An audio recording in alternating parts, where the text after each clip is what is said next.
Good morning. Welcome to my class again. So today 2 more problems we are left to it from the exercise 7.1. So that 2 problems we will do and we will finish the exercise 7.1. Then from tomorrow we will move on to the section formula. So कल मैं आपको बता रहा था कि based on that distance formula right now we are having and based on distance formula we are solving the problem. तो आपको मैं बताया था कि how to know the type of quadrilateral if you are given 4 points. तो that tips I have given you. But see suppose आपको 4 points दिया है, कल मैं कर दिया था पहला वाला और बाकी दो आपको होमवर्क दिया था. तो वो 4 डिस्टेंस में वो 4 पॉइंट्स में you assume that as A B C D. मैं आपको बोला कि you assume that points as A, first one as A, then as B, then as C, then as D. उसके बाद आपको बोला था कि फर्स्ट ए बी निकालो, फिर बी सी निकालो, फिर सी डी निकालो, फिर डी ए निकालो, है ना जी. जैसे ऐसे ए बी सी डी हो जाएगा हमारा ए बी सी डी. तो ये ए बी निकाल लेना, बी सी निकाल लेना, सी डी निकाल लेना, डी ए निकाल लिए. अगर all the sides are coming as equal तो 2 ऑप्शन हो सकता है, या तो स्क्वायर या तो रोम्बस. फिर आपको डायगोनल लेने बोला. नेक्स्ट वो 2 पॉइंट तो समझा दिए थे. नेक्स्ट 2 पॉइंट बोला था if the opposite sides are coming as equal, that means if AD और बीसी बराबर आ रहा है, AD and BC is coming as same and AB and CD are coming as same, that means opposite side अगर equal होगा और diagonal भी equal है तब तो वो है रेक्टेंगल. और ऑपोजिट साइड इक्वल है फिर डायगोनल इक्वल ना है तो वो है parallelogram. That means ultimately opposite side equal हो या ऑल साइड इक्वल हो तो डायगोनल तो निकालना ही पड़ेगा. चलो निकाल लो. और एक पॉइंट बोला था स्टार्टिंग में कि अगर all the 4 sides are different तो that is a simple quadrilateral. That is a simple quadrilateral. जैसे हमारा मान लो ऐसे आ गया, एक ऐसे क्वाड्रिलेटरल है 7 6 8 4. तो हमने ये क्या बता दूंगा कि this is a simple quadrilateral. लेकिन एक पॉइंट बोलना भूल गया था आपको, वो बता देता हूं कि अगर आपको 4 पॉइंट्स दे रखा और आप A B B C C D D A निकाल लिए. सपोज ए बी आपका आ गया 4, डिस्टेंस ए बी 4 आ गया. सपोज बी सी आ गया आपका 6, सी डी आ गया आपका 12 और ए डी आपका 2. तो इसको सिंपल क्वाड्रिलेटरल मत बताना. Why this is not a simple quadrilateral? कल तो सर आपने बोला था कि if the sides are coming as different then it is a simple quadrilateral. But remember आपको 3 points कोलिनियर में बताया था, collinearity of the 3 points में बताया था. If the sum of any 2 side is equal to the third side then the 3 points are collinear. Same in case of 4 points, if the sum of any 3 side is equal to the 4th side then the 4 points are collinear. In case of 5 points, if you are given 5 points और आप बोलोगे कि the sum of any 4 side, any 4 distance, 5 point देगा आपको तो 5 आप distance निकाल लोगे ना. हाँ, तो बोलेगा कि the sum of any 4 distance is equal to the 5th distance then they are collinear. तो see here the sum of any 3, this is 10 plus 2 12 is equal to 12. The sum of 3 distances is equal to the 4 distance. That means this is not a simple quadrilateral. These points will be collinear. That means they will be on a same line. They will be lying on a same line. They will not form any quadrilateral. So this is the concept जो बता दिया था. That means ये बताना था. वो कल का points all right. लेकिन आपको कभी घुमा फिरा के दे सकता है, मतलब बोले पजल कर देते बच्चे को. तो बोले मैं आपने तो पॉइंट दिया था if all the sides are coming as different तो सिंपल क्वाड्रिलेटरल लिख दूंगा. तो ऐसे आने पे तुरंत सिंपल क्वाड्रिलेटरल मत लिख देना, एक बार देख लेना. आई थिंक क्वेश्चन नंबर 2 भी ऐसा है आपका. क्वेश्चन नंबर 6 का क्वेश्चन नंबर 2 कर लेना. अगर कोलिनियर है तो that is there will not be forming any quadrilateral because collinear means there be on a same line. तो वो फिगर कैसे बनाएगा? वो क्लोज फिगर नहीं बना सकता. एक की लाइन पे अगर पॉइंट लाई करेगा तो क्लोज फिगर थोड़ी ना बनाएगा, ये नहीं बनाएगा. So that is next question number. Move on to question number 7, very important. तो क्वेश्चन नंबर 7 करने से पहले आपको 9th का 2 कंसेप्ट और रिकैप करना पड़ेगा मेरे को. तो बता देता हूं सबसे पहले. तो whatever we have got in class 9 that I have revised in the starting class before starting. That means coordinate geometry for class 10. तो आपको मैं बता दिया था, लेकिन 2 मोर पॉइंट्स है आपको बता देता हूं. 2 और पॉइंट्स है. Suppose this is our cartesian plan. This is x plus x, या कुछ ना देने का मतलब प्लस ही है, y प्लस वाई दे दो, ये माइनस एक्स, हाँ ये माइनस वाई, माइनस लगाना पड़ेगा. So this is the cartesian plane and these are the two cartesian axes. These are the two Cartesian axes. Horizontal is x, vertical is y. तो मैं ये बताया कि x एक्सिस में जितने भी पॉइंट लाई करेगा, ये सारा पॉइंट x एक्सिस पे जितने भी पॉइंट लाई करेगा, ऑल दिस पॉइंट का ओनली एब्सिसा है, ordinate part is 0, y part is 0, ordinate is 0, that is why they are lying on the x axis. Similarly every point lying on this y axis, उसका only ordinate part है, इसका only ordinate part है. Abscissa part is 0, x part is 0, that is why they are lying on the y axis. That means ये आप form लिख लो कि any point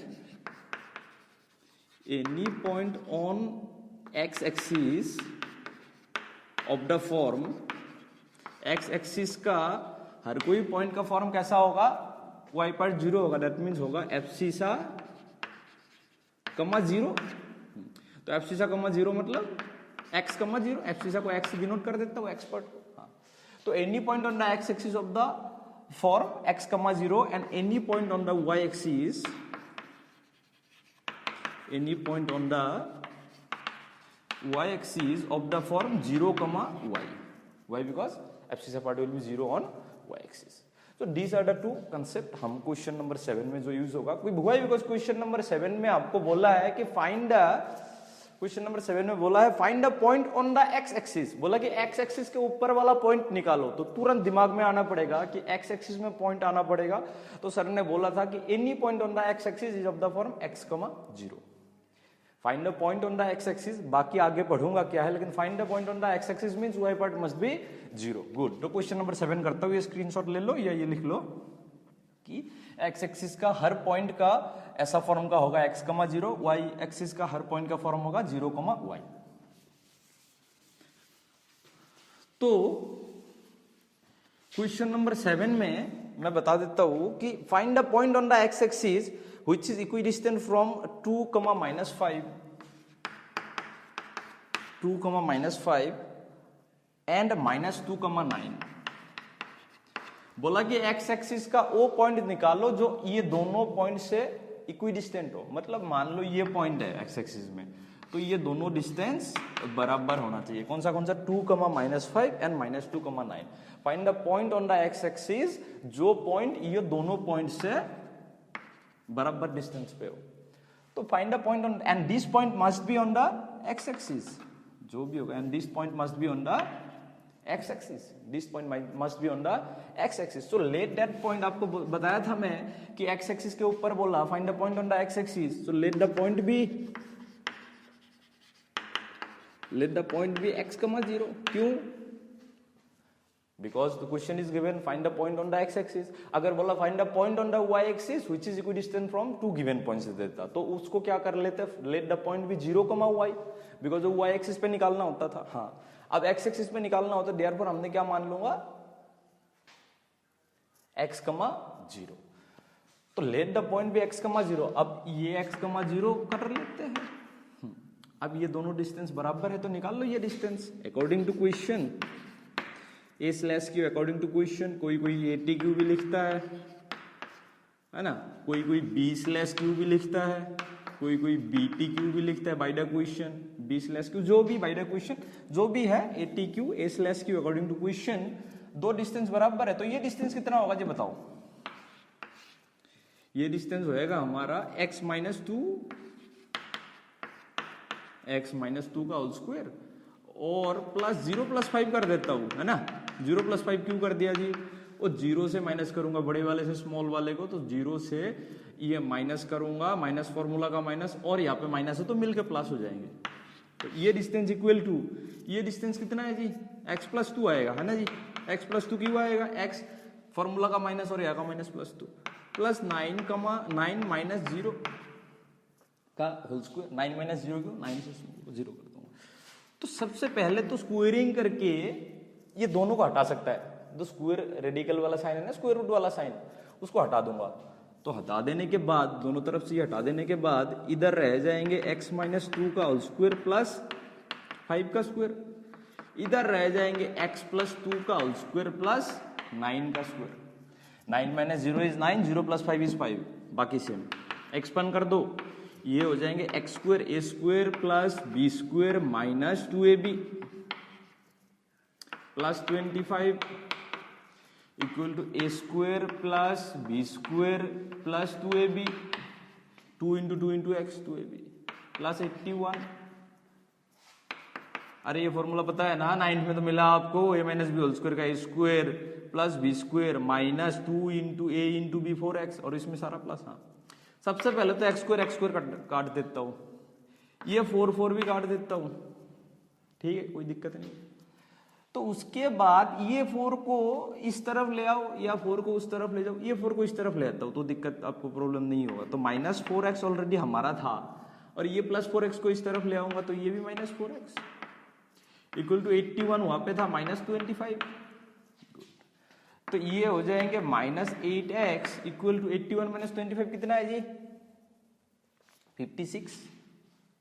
कितना है देखो, 80 में से 25 जाएगा तो 55, हाँ 56। तो x इक्वल टू कितना आ जाएंगे जी? x इक्वल टू आएंगे -7। x इक्वल टू कितना आएंगे? -7। अरे 56 को -8 से डिवाइड करूंगा तो -7 ही तो है। हाँ, तो x equal to -7। So the point is, हमने माना क्या था? So the let the point be x, 0। So the point is -7, therefore the required point is -7, 0. So the required point is -7, 0. Next question. Question number 10 और कर लेते हैं। अच्छा, question number 10 कर देते हैं। Find the relation between x and y such that the point x y is equidistant from the point। ये भी सेम कंसेप्ट है, ये 8, 9, 10 सेम कंसेप्ट है, तो भी मैं थोड़ा बता देता हूँ ताकि आप कर सकते हो। 8, 9 घर पे कर लेना, सेम कंसेप्ट है। ये थोड़ा अलग था, why because point find a point on the x axis and y axis आपको भले पता नहीं होगा, इसलिए मैं वो पहला 2 पॉइंट आपको लिख दिया। तो क्वेश्चन नंबर 10 देख लेना एक बार। बोला एक्स और वाई के बीच में रिलेशन बनाना है। Find the relation between x and y if the point x, y, this point is equidistant from this point। कौन सा पॉइंट से इक्विडिस्टेंट है? एक है 3,6, एक है -3,4।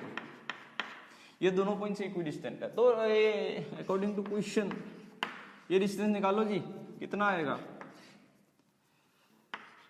x -3 का होल स्क्वायर प्लस y -6 का whole square equal to x + 3 का होल स्क्वायर है ना। x + 3 का होल स्क्वायर क्यों होगा? x माइनस फॉर्मूला का माइनस और a + 3 प्लस y -4 का whole square. So this is according to question, because the point x, y is equidistant from these 2 points, that is why इसका डिस्टेंस equal to इसका डिस्टेंस निकाल लिया। तो नेक्स्ट हमारे को बोला कि सबसे पहले तो इसको दोनों का रेडिकल साइन स्क्वायर रूट हटा दूंगा, स्क्वायरिंग करके दोनों हट जाएंगे। तो इधर रह जाएंगे जी x -3 का होल स्क्वायर प्लस y -6 का होल स्क्वायर, यहाँ पे रहेंगे x + 3 का होल स्क्वायर प्लस y -4 का होल स्क्वायर। गुड, एक्सपांड कर दो जी formula, a² plus b² minus 2ab plus a² plus b² minus 2ab। समझ में आया ना? -2ab मतलब 2 × 6 × y 12 हुआ, 2 × इधर -2x means -2ab means 2 × 3 × x -6x equal to, ये सब आपको बहुत जल्दी आना चाहिए। दैट इज वाई 9th में all this formula is very important. हाँ, तो x² प्लस 9 प्लस 6x, तो ये हो जाएंगे y² प्लस 16 माइनस 8y क्यों होया जी? a² plus b² plus -2ab, a² plus b² minus 2ab formula है ये। इसका a² plus b² plus 2ab, इसका a² plus b² minus 2ab, इसमें a² plus b² minus 2ab। Good, सबसे पहले ये दोनों को हटाओ, अब y को भी हटाओ, बाद में देखेंगे और क्या क्या रह जाएगा। चलो x को और y को इकट्ठा करो। x में इस तरफ रहेगा -6x, यहां पे भी ये 6x आएगा तो यहां पे भी -6x आ जाएंगे, +6 था इस तरफ आएंगे। ऑलरेडी y यहां पे -12y था और वहां पे -8y आएगा इधर, तो +8y हो जाएंगे। गुड। इक्वल टू यहाँ पे कितना था 16 और 9, देखो x और y को लेफ्ट हैंड साइड में ले जाऊंगा, कंस्टेंट को उस तरफ रखूंगा। 9 + 16 कितना है 25, यहाँ पे 9 + 36 कितना है 45, -45 कर दो। ये माइनस उस तरफ क्यों होएगा, माइनस उस तरफ इसलिए होएगा क्योंकि यहाँ पे +45 था, वहां पे जाएगा तो -45। यहाँ पे कितना था, यहाँ पे कितना था 25 था। गुड। तो हमारा ये हो जाएंगे जी -12x, -6x, -4y, ये कहां से आया, ये तो -12x आ गया, ये -12y + 8y था तो -4y इक्वल टू -20। गुड। इसके बाद देखो नेक्स्ट है, सबको माइनस से डिवाइड कर दो, सबको -4 से डिवाइड कर दो, -4 से इसको डिवाइड करूंगा तो ये 3x होगा। इसके बाद नेक्स्ट स्टेप यही है, हाँ -3x, -4 से इसको डिवाइड करूंगा तो ये -4 से इसको डिवाइड करूंगा तो +3x, -4 से इसको डिवाइड करूंगा तो +y। अरे -4 से इसको डिवाइड करूंगा, माइनस माइनस कैंसिल जाएगा तो 3x रहेगा। इसको -4 से डिवाइड करूंगा तो -4 कैंसिल जाकर +y रहेगा, और इसको -4 से डिवाइड करूंगा तो इक्वल टू 5 रुकेगा। तो this is the relation between x and y। Okay, so from tomorrow we will move on to section formula. Okay, thank you.